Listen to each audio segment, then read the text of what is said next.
Some people are loyal to the point of self-destruction. They stay, they endure, they forgive.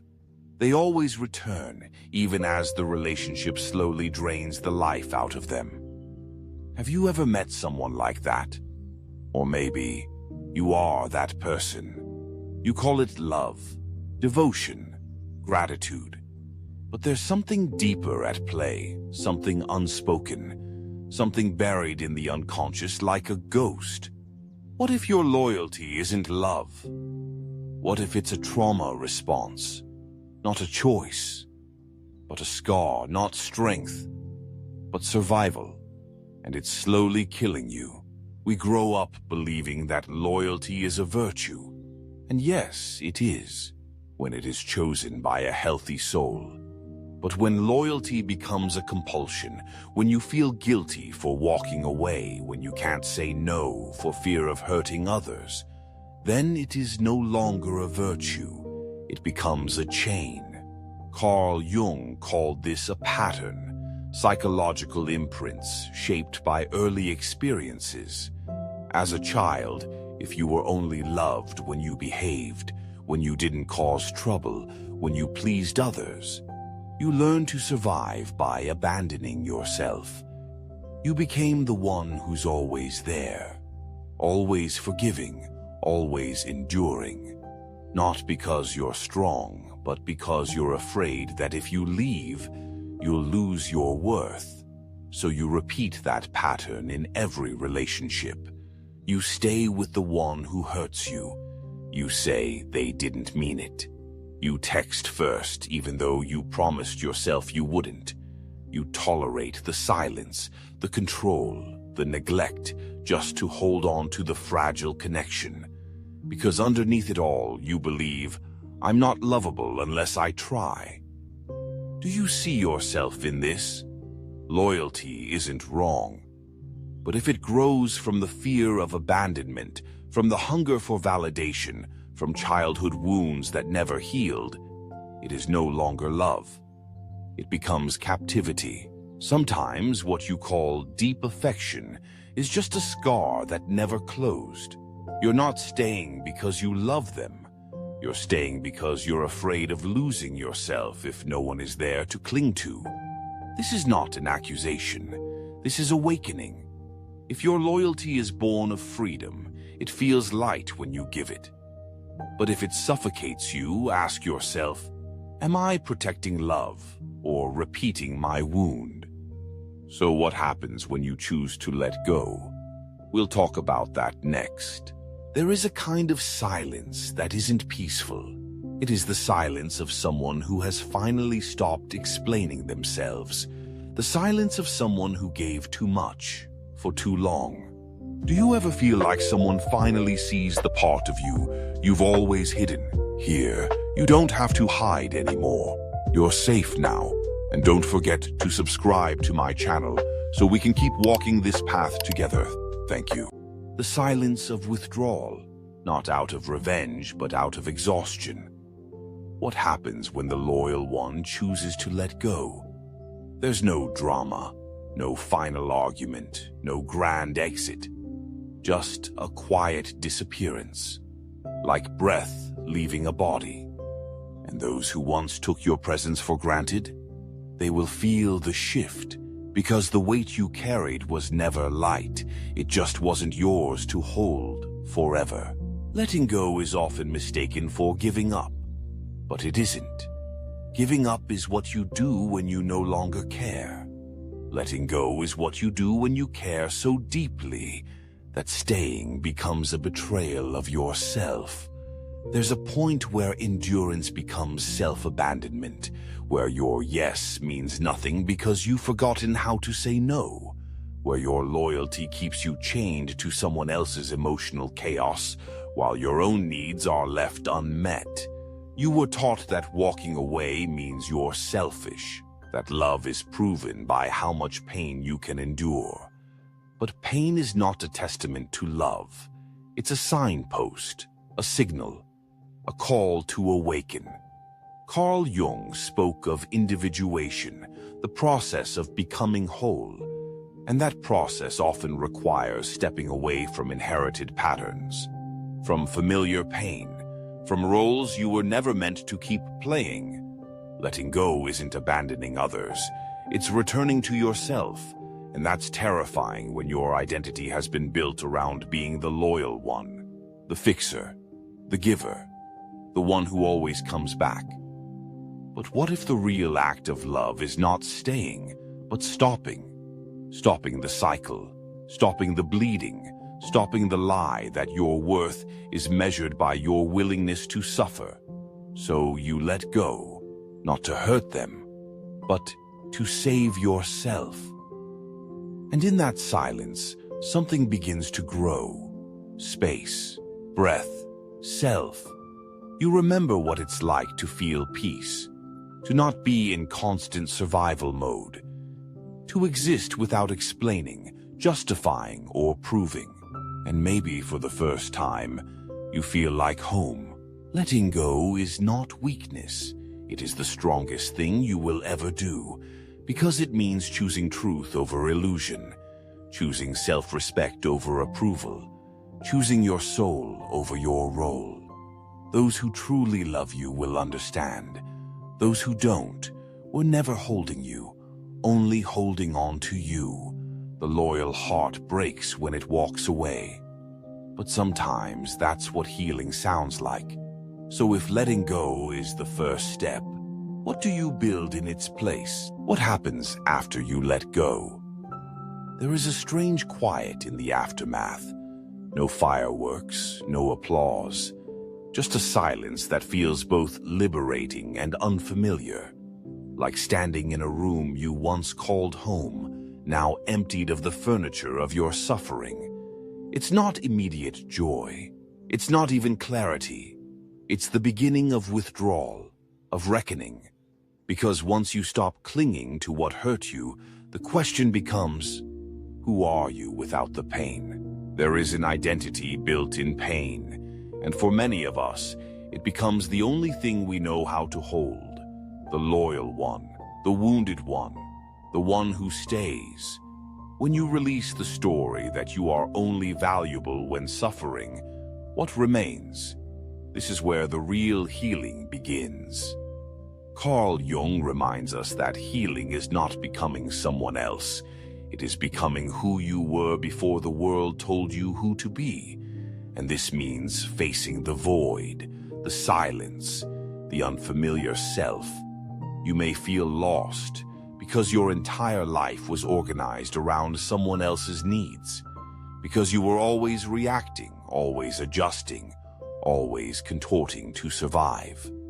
But now, there is space, and in that space grief arrives first, not just for the person you walked away from, but for the self you abandoned to keep them. Grieve her, the version of you who thought being small would make you safe, who believed love had to be earned by erasing herself, who called loyalty what was really fear. Hold her in that grief, because she did her best. But you are not her anymore. Now you begin again, not with a grand vision, but with small acts of self-return, saying no, breathing before responding, letting silence sit instead of rushing to fill it, sitting with discomfort rather than begging for validation. It feels awkward, foreign, wrong even. Because your nervous system was wired for urgency, for hypervigilance, for fixing. But each time you choose self over survival patterns, you rewire something ancient. You shift the story. You no longer need to be the loyal one who sacrifices. You become the loyal one who protects, not others. Yourself. You become your own safe place. And from that place, everything changes. You begin to attract different energy. Not because you're doing anything different, but because you are someone different. Energy doesn't lie. When you stop tolerating what once broke you, the world responds. The relationships shift, the silence expands, the clarity deepens. And one day you wake up and realize you are no longer waiting to be chosen. You have chosen yourself. Healing from loyal trauma is not a straight path. It is a spiral. You will revisit the same wound at deeper and deeper levels. But each time you meet it with more softness, more truth, more power. You are not cold for letting go. You are not selfish for healing. You are not cruel for choosing peace. You are simply remembering who you were before you were told you had to bleed to be loved.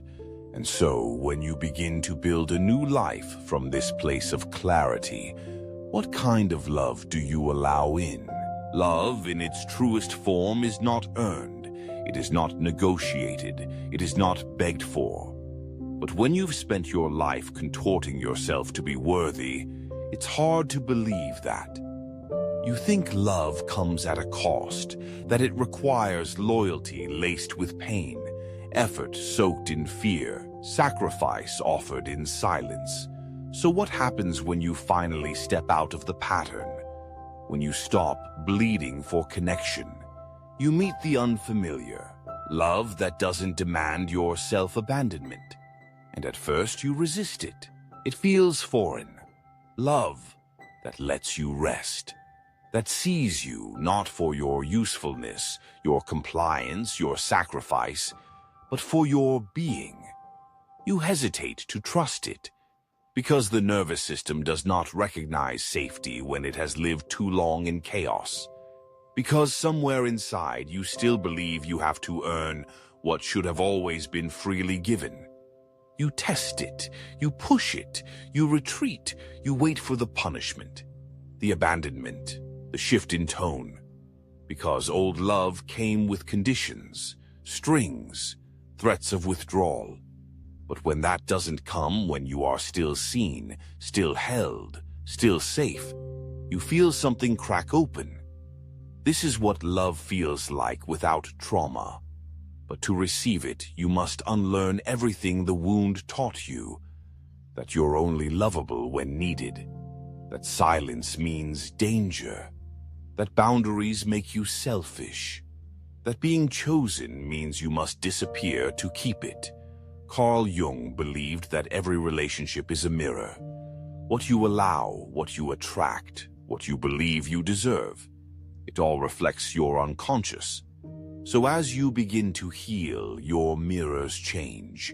You stop calling emotional chaos passion. You stop confusing control for care. You stop staying where your soul cannot breathe. And in that sacred undoing, you find something else. Connection that allows you to remain whole. This new love doesn't make you smaller. It doesn't require you to shrink, to beg, to explain yourself 1,000 times. It meets you where you are. And even if it's not perfect, because no love is, it feels different. Not because it's easy, but because it's honest, because it's safe, because it's rooted in mutual seeing, not mutual wounding. And still, part of you will want to sabotage it. Because trauma doesn't go quietly. It whispers, "You're too much. You're not enough." They'll leave when they see the real you. So you'll be tempted to run first, to pull away, to pick a fight, to prove your own prophecy true. But if you stay, if you breathe through the panic, if you let love in anyway, you will witness the slow repair of the deepest rupture. Not just the rupture between you and others, but the one between you and you. Because this isn't just about love from another. It's about loving yourself enough to believe you deserve it. You don't have to over-explain. You don't have to prove your worth. You don't have to stay loyal to pain.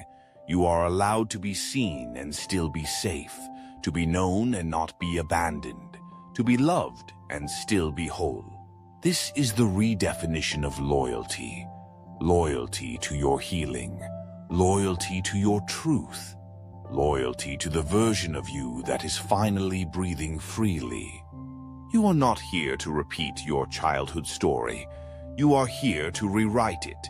And when that new story is rooted in self-respect, the world around you must change. Because you no longer settle. You no longer chase. You no longer trade your soul for scraps. So now that you've seen what love can be, what becomes of the old life you've outgrown? There comes a moment where the old life no longer fits. It doesn't fall apart with noise. It dissolves quietly. The people who once felt like home now feel like cages. The places you used to escape to feel like traps. The masks you wore for survival begin to suffocate. Not because the world changed, but because you did. And there's grief in that. The grief of realizing how much you tolerated. The grief of who you had to become just to be loved. The grief of what you missed while trying to be enough. But with that grief comes a sacred clarity. You are no longer available for what breaks you. When healing begins, it doesn't just rewrite your inner world. It reorganizes your outer world too. You start to notice the noise.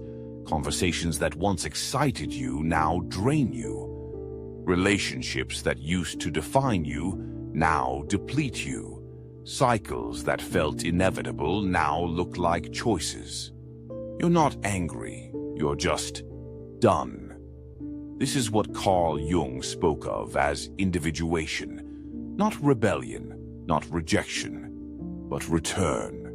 A return to your own essence, to your original shape before life reshaped you. And that return requires shedding the roles, shedding the guilt, shedding the misplaced loyalty. Because some of the people you called important were only important to the version of you that was still bleeding. And as you begin to live from your healed self, you no longer feel the need to convince anyone of your worth. You no longer chase closeness through compromise. You no longer accept breadcrumbs when you know you were made for wholeness. You let the old life fall, and it will try to pull you back with old patterns, familiar distractions, emotional bait. But this time you see it for what it is, a test, a mirror, an echo, and you respond differently, not with war, but with peace, not with defense, but with distance, not with anger, but with clarity. Because you're not trying to be right, you're trying to be real. You no longer want to perform, you want to live. And so the path ahead becomes less about fixing and more about creating. Not proving you're healed, but allowing yourself to be whole, even if that wholeness feels unfamiliar. You start to build a life where your nervous system feels safe, where your laughter is not cautious, where your love is not survival, where your silence is not fear, but freedom. You build slow, you build honest, you build sacred. And along the way, you realize healing was never about becoming invincible. It was about becoming visible. To yourself first, and then to the world. You no longer owe loyalty to your suffering. You owe devotion to your truth. The old life will miss you, but it cannot hold the weight of the person you are becoming. So you bless it, you grieve it, and then you walk forward, not with certainty, but with wholeness. Because the most powerful thing you will ever do is choose not to return. As Jung said, until you make the unconscious conscious, it will direct your life and you will call it fate. This time you are awake and you are choosing.